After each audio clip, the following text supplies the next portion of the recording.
vos interessa e que é talvez o principal problema que afeta hoje a vida das pessoas, que são professoras e que é a precariedade. Não tenho qualquer dúvida em me associar às suas preocupações e em dizer-lhe que nós temos consciência perfeita das circunstâncias pessoais que muitos colegas têm nas suas vidas decorrentes do facto de não ter um vínculo estável ao Estado, exercendo a sua atividade profissional há largos anos e colmatando necessidades permanentes do sistema. Nós não temos dúvidas nenhumas disso e seria perfeitamente hipócrita da minha parte vir-lhe aqui dizer o contrário. Nós temos essa consciência, conhecemos a realidade, temos a noção da dimensão do problema e apenas não o conseguimos resolver durante esta última legislatura porque nos rebentou uma crise financeira que nos retirou os meios para podermos resolver. Mas estes problemas não são só de agora. Eu sei. Antes desta última legislatura Eu acho já que existiam. Todas as pessoas que estão aqui têm que partir de um princípio que nós fazemos o que podemos e não há ninguém que decida coisas que prejudiquem as pessoas, que tendo consciência disso possam fazer isso. Assistimos a grandes manifestações Sim. de professores antes, Sim, claro. na anterior legislatura, sem ser nesta. Foi o próprio Partido Socialista que, através do seu governo, prometeu, e infelizmente não pôde cumprir, a realização de um concurso que pudesse vincular um número significativo de professores contratados. Foi a nossa Ministra da Educação que, digamos, assumiu esse compromisso com os sindicatos, que assumiu publicamente esse compromisso e que depois publicamente veio explicar porque é que não o podia cumprir. E foi o grupo parlamentar do Partido Socialista que também, à semelhança de outros grupos parlamentares, apresentou na Assembleia da República um projeto de resolução em que recomendava ao Governo exatamente aquilo que o Governo também assumiu. Mas, como eu lhe digo, nós não podemos também, se nós não ignoramos, porque não somos insensíveis nem desconhecemos a realidade, porque também vivemos nela, se nós não ignoramos o drama das pessoas e a magnitude que este drama tem, também permitam-me que vos peça que não ignorem a crise que nos rebentou em cima e que, sinceramente, nos retirou muitos dos meios para resolvermos alguns dos problemas que nós tínhamos. É essa crise que também pode justificar esta aglomeração, estes mega-agrupamentos? Em relação aos mega-agrupamentos, eu acho que aqui nós temos que ter uma posição territorializada e de cada circunstância em que as escolas se encontram localizadas. Não há receitas, não há números limite ou mínimos ou máximos, há e deve haver bom senso e perspectiva de gestão nos territórios em que as escolas se encontram localizadas e a pedir às pessoas que estão nessas escolas, aos seus responsáveis, às autarquias locais que conhecem o território e que são parceiros dessas escolas, aos pais, aos próprios funcionários dessas escolas e das outras escolas envolvidas nestes processos de decisão e nas forças, digamos, da sociedade civil desses territórios construírem a decisão. Eu não vou assumir aqui qualquer número mágico que determine que antes dele acontece uma realidade ou depois dele acontece outra realidade. Os meus colegas já aqui referiram, e nas vossas questões também foi referido, há realidades urbanas completamente distintas de realidades de territórios que não são urbanos. Eu, por exemplo, conheço a realidade do Alentejo, que é onde eu vivo, tenho aqui alguns colegas, e eu conheço situações de concelhos em que se justifica pela dimensão e pela necessidade de gerir do ponto de vista coerente e articulado os percursos de aprendizagem daquelas crianças, em que se justifica a existência de um agrupamento e onde ele não existe hoje, e também temos na nossa realidade territórios com uma dimensão tal que a prudência e o bom senso recomendo que as pessoas se juntem e ponderem bem os benefícios e os prejuízos da constituição de agrupamentos que envolvam escolas com grande dimensão.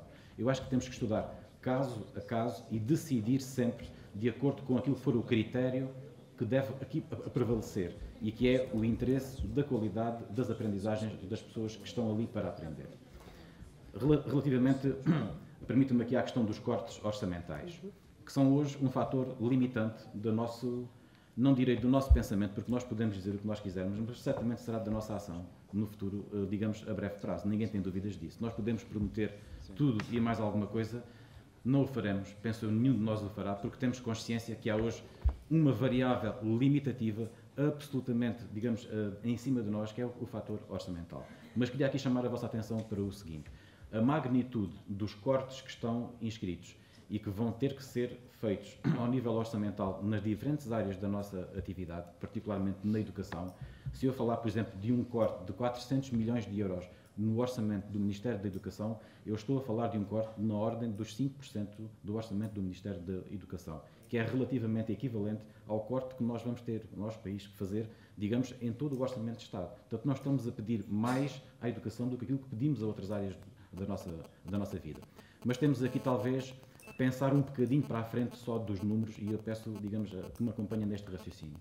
Eu acho que o esforço grande de investimento que foi feito nos últimos anos e que aumentou de forma significativa o orçamento do Ministério da Educação, esse esforço de construção de infraestruturas de escolas, o esforço de equipamento dessas escolas, o esforço de equipamento, digamos, de materiais didáticos, todo esse grande volume de investimento já está num plano descendente.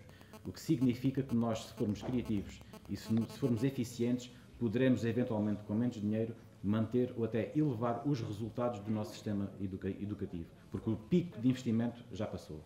Portanto, nós temos que olhar para o orçamento que nós vamos ter e temos que, com critério pedagógico, com capacidade de gestão muito apurada e com muita capacidade de diálogo, e penso que isso também ressaltou daqui, embora ninguém tenha dito isso, a necessidade de nós dialogarmos todos, podermos, com os recursos que vamos ter, tornar o nosso sistema educativo, se possível, mais eficiente e proporcionando melhores resultados. E eu queria recordar-vos que os resultados que nós obtivemos nos últimos tempos, particularmente nos últimos 5 ou 6 anos, que não são só resultado da nossa ação governativa PS, mas que são resultado dos governos que também nos antecederam, porque nós não somos aqui proprietários exclusivos daquilo que de bom ou acontece de mal no sistema educativo. Todos concorremos para os nossos resultados educativos, são resultados que nos indicam que nós estamos no caminho correto. O nosso abandono escolar baixou 8%. A nossa taxa de jovens entre os 15 e 19 anos que frequentam hoje a escola aumentou para 81%, que nos coloca na média da OCDE. Os nossos resultados, os resultados dos nossos estudantes do básico em áreas nucleares como a matemática, a língua materna e as ciências experimentais, medidos pela OCDE através do estudo PISA, mostram que nós evoluímos. Ainda não estamos onde queremos, mas evoluímos. E particularmente uma evolução que eu acho que que nos diz muito, é que o nosso sistema educativo é aquele que mais contribui para a mitigação das desigualdades sociais à partida. Eu acho que isto nos deve também dar uma esperança de que estamos no caminho correto e que podemos continuar a consolidar estes resultados, fazendo um esforço orçamental que vamos ter que fazer, mas tornando-nos mais eficientes e sabendo que o pico de investimento nós já o estamos a ultrapassar, o que nos dá também uma latitudezinha, uma margem de manobra que não tínhamos há 3 ou 4 anos atrás. Para terminar, o parque escolar e a rede escolar. Eu acho que é muito importante esta questão. Já vos falei da questão dos agrupamentos, acho que já vos dei a ideia de que a nossa matriz é de pensar caso a caso, território a território, a solução melhor para as pessoas que aprendem nesse território, para as pessoas que trabalham nesse território. E queria dizer-vos que relativamente à parque escolar, nós pensamos que a obra que tem sido feita e a rapidez com que tem sido feita e a qualidade com que tem sido feita prevalece sobre alguns inconvenientes que possam decorrer do ponto de vista administrativo e orçamental da intervenção que tem sido feita. Eu tenho visitado, como todos vocês têm visitado e trabalham em instituições escolares, e nós hoje temos um universo de cerca de 1000 estabelecimentos escolares novos, que estão a ser, ou já foram construídos, ou que estão em construção. Nós podemos ter a ideia que nós quisermos do tipo de intervenção, da filosofia que lhe presidiu, da maneira como as coisas foram feitas, se foram caras, se foram baratas. Todos temos legitimidade para ter a nossa opinião em relação a isto. Agora, o que nós também penso que podemos aceitar é que nunca houve uma intervenção com esta escala e as pessoas hoje que trabalham nas escolas têm condições melhores, eu não digo se é muito ou pouco, têm melhores condições para trabalhar, para aprender e para ensinar do que tinham nas escolas antes da requalificação. E permita-me só uma última questão que eu acho que é a mais importante do nosso debate, que é a questão ideológica. E é esta que faz a fronteira, que eu não sei se é aqui ou se é aqui. Terando aqui a nossa moderadora de fora desta questão ideológica. Fica sempre na fronteira. Porque esta é a questão principal. Porque nós não podemos desligar-nos de um pensamento e de um conjunto de valores quando pensamos a educação e quando pensamos a escola pública. Isto parte tudo deste pensamento inicial. É daqui que nasce todo o conjunto de decisões que se tomam depois para orientar as coisas para um lado ou para o outro.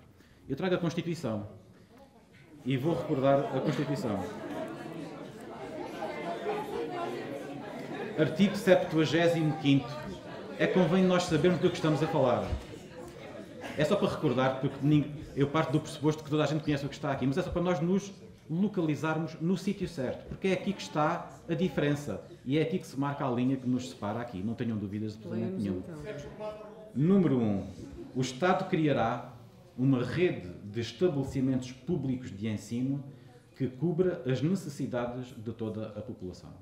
É o que está na Constituição e não é outra coisa. E a leitura que eu faço disto, e a leitura que o Partido Socialista faz deste número 1 do artigo 75º da Constituição, é uma consequência óbvia. É que cabe ao Estado construir escolas públicas que cubram as necessidades de formação de toda a população. E nós queremos que isto se mantenha na Constituição. E sabemos que há quem não queira que se mantenha isto na Constituição. O que é uma posição legítima. É tão legítima quanto a minha. Mas é diferente. É diferente. E para terminar, de maneira muito rápida, a questão que se coloca a seguir a esta é outra. Porque a questão do cheque ensino não tem a ver com isto. Porque o que tem a ver com isto é saber se o Estado está em condições, com os seus estabelecimentos públicos, de garantir a satisfação das necessidades. E se não estiver, deve providenciar, através de contratos com escolas não públicas, a satisfação dessas necessidades. Uma questão diferente é saber se, tendo o Estado condições para garantir a cobertura das necessidades de formação da população com as suas escolas, se deve promover um mecanismo através do qual o financiamento com que assegura isto deve passar a ser atribuído às famílias, para que as famílias, através desse envelope financeiro, deixem de financiar isto para financiar aquilo. É disto que estamos a falar. E nós não concordamos com isto. Concordamos? Miguel Tiago. É aqui. Portanto, a nossa linha... A linha já fica mais para parou este aqui. lado.